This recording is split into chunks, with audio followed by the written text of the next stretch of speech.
and Senator Leahy will also join. Senator Graham, you're next. So I have a slightly different take. General Jumper, is America at war? To the American servicemen, sir, we've been at war for a long time. Well, is the American people at war? If so, who with? Who are we at war with? Sir, we're fighting an enemy out there who's determined to kill us. Who are they? They are these terrorist organizations that we... Al-Qaeda, is that an enemy of the American people? ISIS and Al-Qaeda Yeah. continue to be... Ms. Shamsi, do you agree that, or do you believe, that if Al-Qaeda and ISIS could attack the American homeland, they would?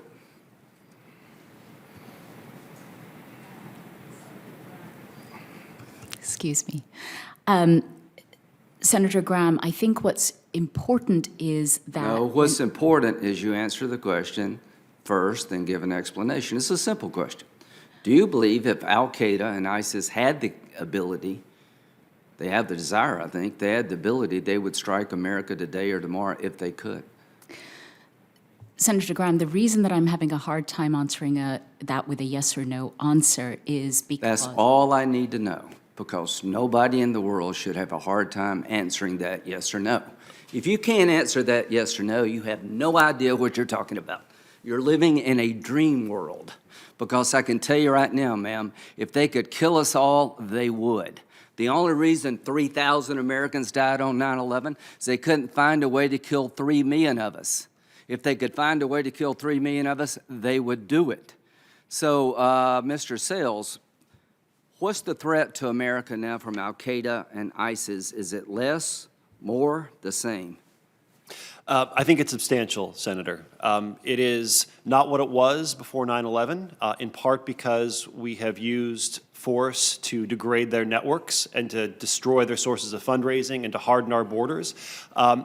Their capability to strike the homeland may be less than it was 20 years ago, but the intention to strike the homeland, to strike us around the world, is still very present. Would you say their ability to plan an attack in Afghanistan against the American people has gone up since our withdrawal?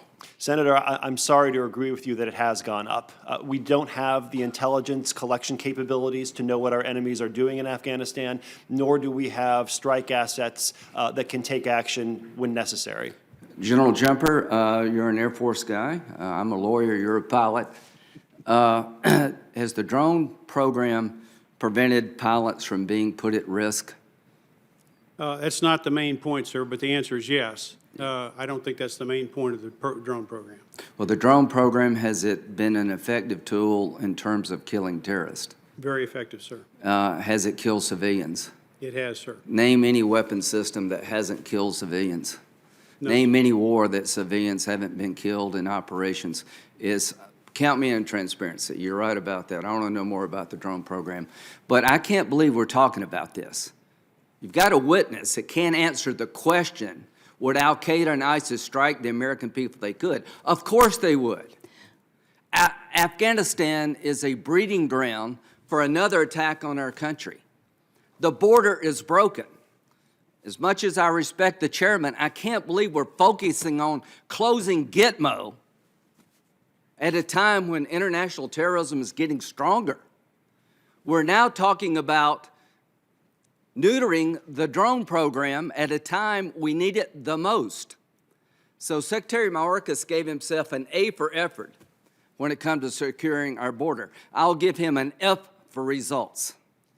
It's just a matter of time until some terrorist group, probably from Afghanistan, maybe from Syria, maybe from Africa, maybe from Somalia, works its way through our southern border to kill a bunch of us. And this committee seems not to get where we're at, Mr. Chairman.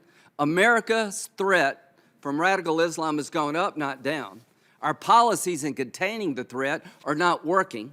Afghanistan is a breeding ground for terrorism as I speak.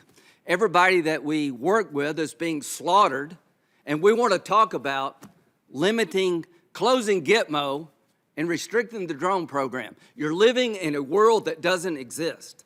Count me in for transparency and accountability, but I think we've lost our way. I think the Biden administration is sitting on its ass while the border is completely broken, people are flowing through by the hundreds of thousands, and Afghanistan is hell on earth, and they're not doing a damn thing about it. So I wish we could have a hearing about the threat America faces from a broken border and our debacle in Afghanistan and what that means for our future security. It's just not if we're going to be attacked, it's when and how much damage will be done. Thank you.